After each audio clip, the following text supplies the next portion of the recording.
Hi, I'm Dustin Abbott, and I'm here today to do a kind of a redo of my high ISO sensor test of the 5D Mark IV and comparing it to the previous generation Canon 6D, which had the best high ISO performance out of the last generation of Canon cameras. And since I have it on hand, that will be my comparison point. I had briefly another video test up, but I quickly discovered after posting it that it was flawed in a couple of ways. One of those being that because of shooting in kind of middle of the day type settings, I had to narrow down the aperture at one point to f/22 to keep the shutter speeds at an acceptable level at the high ISO levels. Shooting at that small of an aperture really plays havoc in some ways on the overall sharpness and contrast of images.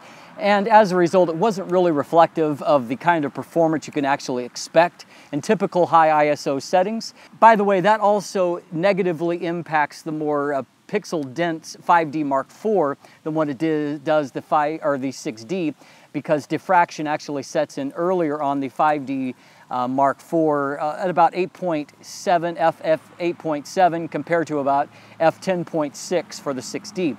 And so anyway, so that was kind of, favored the 6D a little bit, but didn't really help either of them out. And then on top of that, I had inadvertently switched a little faster at ISO 6400 with the 6D when I hadn't done it yet with the 5D Mark IV. So as a result, that ISO 6400 test was really skewed in favor of the 5D Mark IV. So anyway, I've scrapped that and I'm replacing it with one that's shot in a different setting, more controlled lighting, and so that I can keep everything kind of at optimal conditions and maybe give you a better representation of what to expect at true high ISO. So we're going to jump in and we're going to take a look at our results. Okay, we're going to start just establishing a baseline for both of these cameras. Throughout the comparison, we'll have the 5D Mark IV on the left, we'll have the 6D on the right. And so as we look at this comparison, I just want to establish a few baseline things. In our last episode, we looked at the dynamic range of these cameras and saw that the 5D Mark IV has a significant advantage when it comes to dynamic range.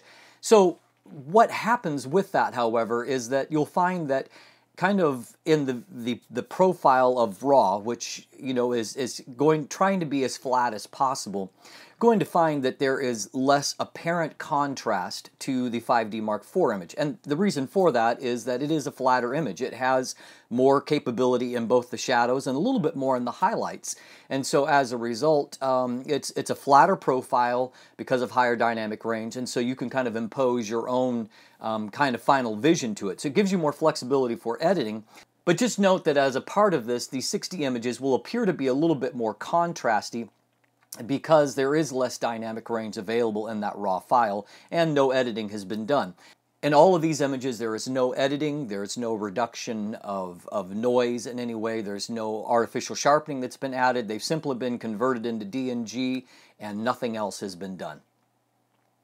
So at ISO 100, of course, image looks great. I mean, it's sharp, it's clean, and biggest thing we want to look at here is that if you look out in the corners, remember we're establishing a baseline, the noise is of course not apparent at all, and that's either a chroma noise or luminance noise and a color noise. It's very clean and even. So now we're going to jump to ISO 800, and so of course this is still a very, very easy stage, and you're not really going to see much of a difference in the images at ISO 800 than what you did at ISO 100. And all of our subjects, of course, look crisp, and if we look out in the shadow area, you can see just a little bit, as in each step, you're going to see just a little bit more of the actual appearance of kind of that grain. That's the actual luminance noise that's there, and it's kind of the equivalent of grain in film. And you'll also see kind of the basic here, just the very basic kind of color noise pattern that it's going to see. So this is so low as to be basically undetectable in normal shooting. What we're going to look at is how that increases as we increase the ISO. So now we are at ISO 1600. That used to be kind of the limit of where you would shoot with earlier generations, but now you're not going to see really much of a change yet compared to ISO 800, for example. And so performance of both of these is very good. Lots of contrast there. Everything looks great. Now as we look up in the actual noise kind of out of focus area, we'll see that, once again, there's just a slight bit more visibility of the noise pattern, the grain there, but not really any increase in apparent color noise. Everything still looks nice and clean. So now we're at ISO 3200, kind of the beginning point now of where you consider going into higher ISO settings. But, once again, our subjects really look fantastic. There is just that, slightest bit of the appearance of that chroma noise that's there, or luminance noise, or the grain. I'm just going to call it grain from here on. But, it's so faint as to not be distracting from your image at all. And once again, I'm sure it's a little bit more visible than it was at 1600, but it's not, the grain look here is really no rougher to me than what I saw at ISO 1600. So a good, strong performance.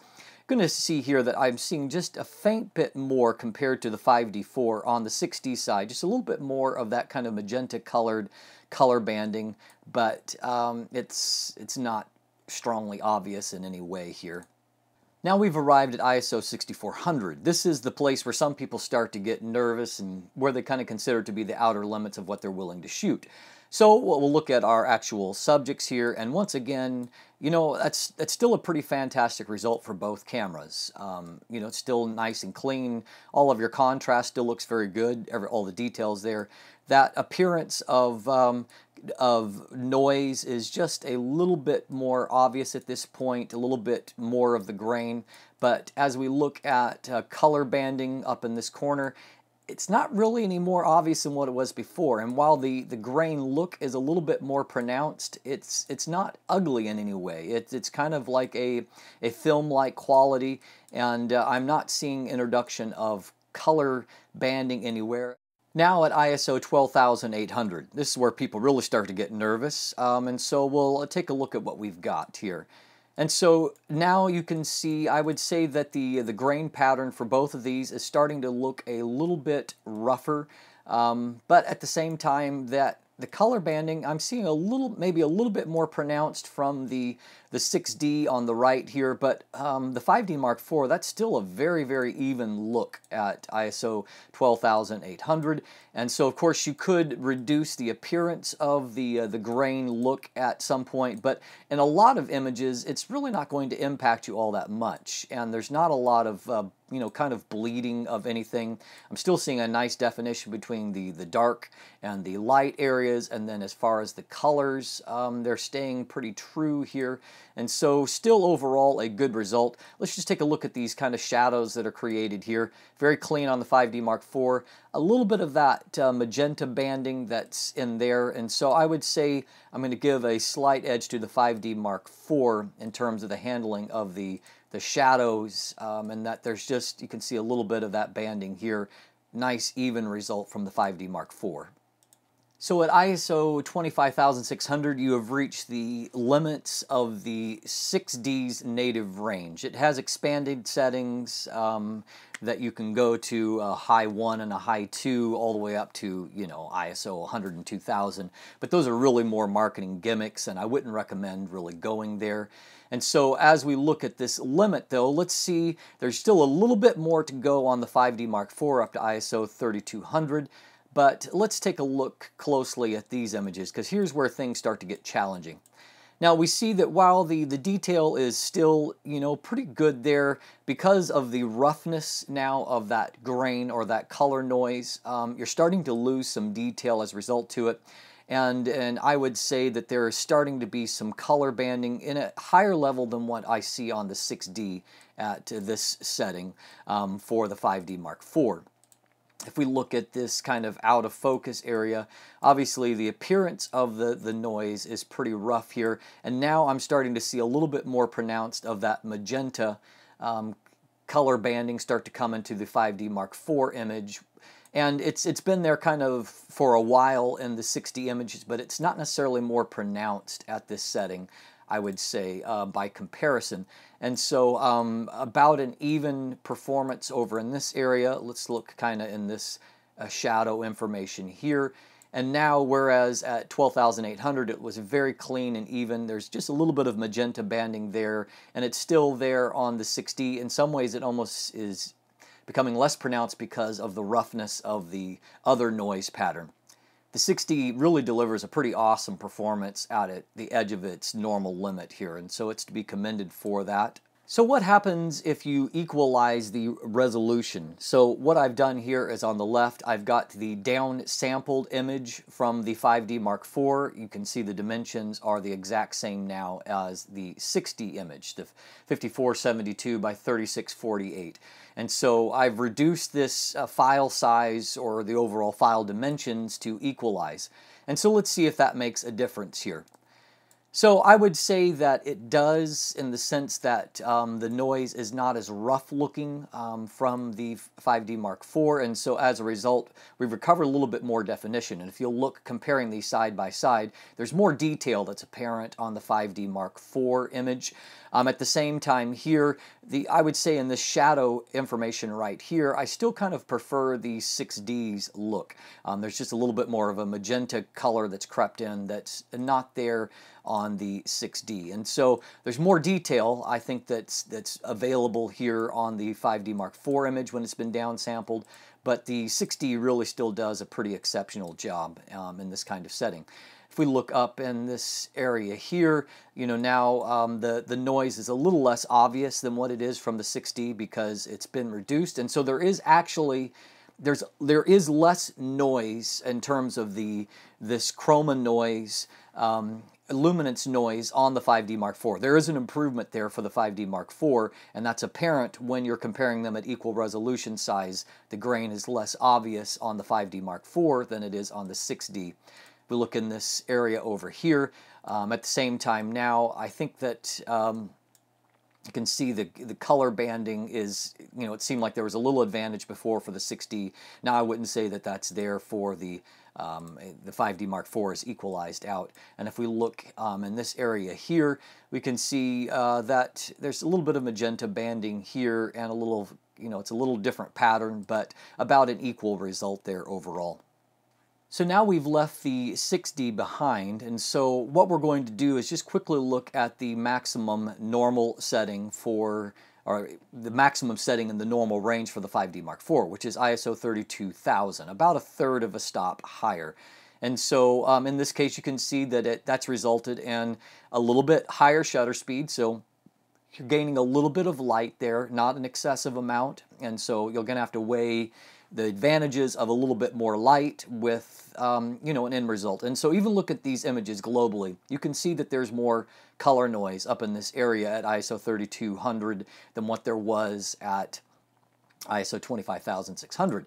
And if we look at our detail information, we're going to see that, you know, there's just a little bit more loss of detail, not a huge amount, but even here we're seeing that there's more of that kind of magenta color banding that's entered into our subject there.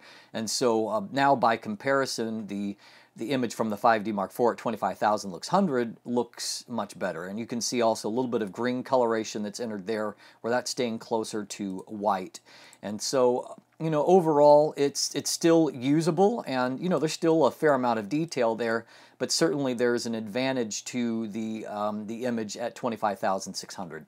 Now, of course, you have options in the way that you shoot and attack these kinds of settings. And so on the left side here, I've actually shot the same image with the medium raw setting. And so as you can see, the dimensions are now 5040 by 3360. It is a 17 megapixel image on the medium raw setting, and then on the right we have the full 30.6 megapixels. And so let's see if that makes a difference as we examine.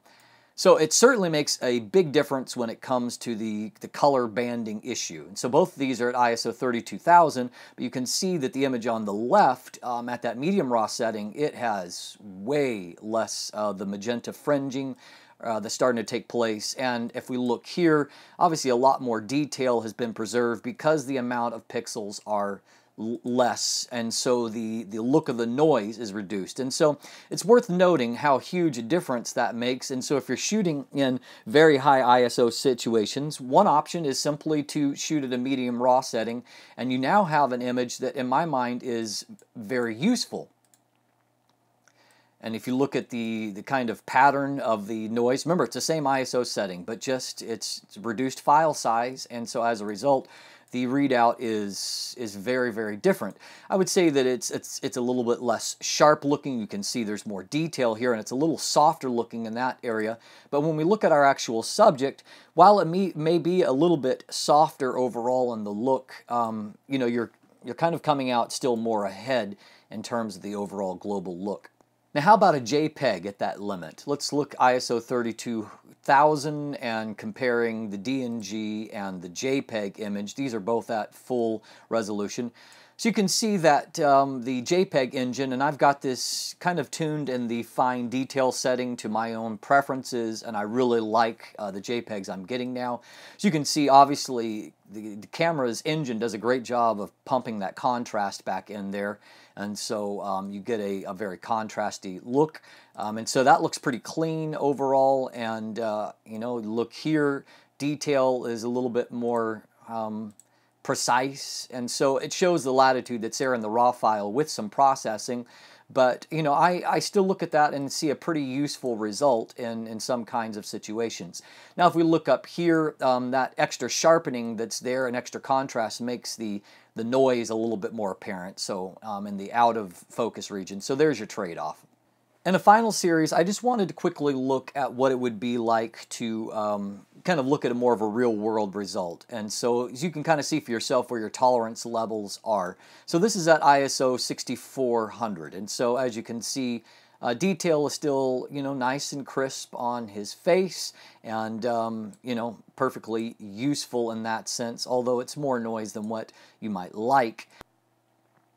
So if we jump now to 12,800, let's take a look at what we get. Again, in terms of the global image, I would say there's a little bit, maybe more, you know, a little bit of magenta starting to creep in there, but not enough to really be visible. And, you know, there's kind of an overall film noise pattern here. But, you know, the detail still looks pretty fantastic. Still lots of detail there to work with, which means that you could do some noise reduction and still end up with a pretty clean final result. Now, if we jump to ISO 25,600, more of that magenta coloration is there that you can see, and you could, again, with noise reduction, you could recover some of that. But I would say now at this level, without some serious tweaking of the image, you've lost quite a bit here, and this is kind of exceeding the tolerance of what I find useful. Okay, so now we have pushed up to ISO 32,000, and so we're at our limits. I would say that the overall look of the image, it's less kind of color saturated, a little bit more washed out looking, and a little bit more of a green, maybe slight tint to the image overall. If we look here, you know, detail is still pretty good. You know, you could definitely still see detail in the eyelashes, and so you could tweak this image and produce a reasonable result under the right circumstance. Just for the fun of it, looking at this as a black and white image, you know, this is a look that some people aspire to. So the amount of detail that's there with a, you know, a noise pattern that looks quite a bit like a film grain results in an image that I think actually has some aesthetic value at this point. So as you can see, the 5D Mark IV, considering that it is pushing around 34% more pixels than the 6D, the 6D has a 20.2 megapixel sensor or overall resolution, and the 5D Mark IV has 30.6 megapixels. And so about 34% more pixels, which means more pixels, the more apparent the noise is. So bearing that in mind, the 5D Mark IV actually has made some pretty positive gains there, particularly over the previous generation 5D Mark III, which was quite prone to color noise as well as banding in the shadows. But as we can see, really the 5D Mark IV, despite having the burden of those extra pixels in this case, it actually has a nice clean result, and both the luminance noise or the grain look as well as the color noise, the kind of the banding or the cast both of those are controlled fairly well. And on top of that, we saw that you do have some choices at high ISO settings. You can choose, of course, to shoot at medium raw, which is still 17 megapixels, and get a much cleaner looking result with far less apparent noise and better contrast. You also have the option of downsampling the image to a lower resolution, which reduces the look of the grain and makes it less obvious. And that, of course, it does give you options. And the fact that Canon chose to take the ISO range up a bit compared to the previous generation, which capped out on the normal range of ISO 25,600. So they moved up to ISO 32,000 in the 5D Mark IV, which isn't a huge step up. It's about a third of a stop. But it means they had confidence in the high ISO performance despite the added megapixels in the body, which they clearly didn't have that same degree of confidence with the 5DS or the 5DSR. They capped that off at ISO 6400. That being said, those of you that have shot with the 5DS or the 5DSR, you know that through downsampling, you actually can get a more dramatic change than what you can with this 5D Mark IV, simply because there are so many more pixels to reduce down to a smaller size. And so if you reduce that all the way down to, say, the 6D level, you've significantly reduced the size of those pixels because there's so many of them that are still there. And so as a result, the noise actually cleans up. And when I did my 5DSR test, I found that when doing that, I found that the noise levels became very comparable to the 6D, and on top of that, there was more detail to be seen still in the image. And so, you know, there's options there. But that being said, I really do think that those of you that are coming from a 5D Mark III, you're going to see a very nice gain in high ISO performance to the 5D Mark IV. And on top of that, in low light situations, the 5D Mark IV focuses a whole lot better. So that's another advantage for low light situations. And if you're coming from a 6D, you're not going to see as significant a gain, but at the same time, gaining all those extra pixels as well as, you know, all the other feature set and the vastly improved focus means that you're probably still going to be able to improve your low light performance. I'm Dustin Abbott, and you can continue to follow my 5D Mark IV coverage. In next week's segment, I'll be focusing on the resolution from the 5D Mark IV, and in particular looking at both the RAW performance along with the Jpeg performance, and I'll give you a little clue as to how I've got JPEGs tweaked in the camera now to where I'm really delighted with the way that they look. And so follow along for that, and my final review will be coming along in another week or two. And so keep watching. Lots of great things that are coming. You can follow me down below on social media. You can look at the image gallery from this camera. And if you haven't already, please click that subscribe button. Thanks for watching. Have a great day.